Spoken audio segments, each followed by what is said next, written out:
العودة بعد ذلك.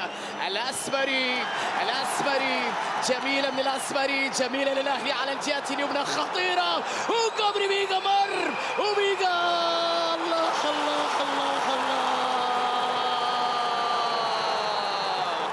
الله ماروك.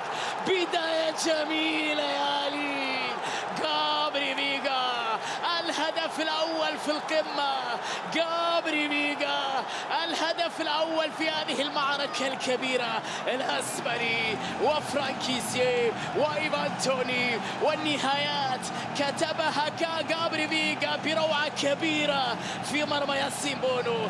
أي بداية يا أهلي، ملوك المدرجات في التأكيد في حالة فرحة هستيرية كبيرة في هذه اللحظات. هنا بعد هدف كوبري فيجا، هدف أول لمصلحة النادي الأهلي سجله كوبري فيجا اللي هرب من الدفاع الهلالي. الفرحة كانت للاعب بالقميص الأبيض كان تحت ضغط هائل في الأيام الماضية، وبالتأكيد أن الفرحة أصبحت أهلاوية.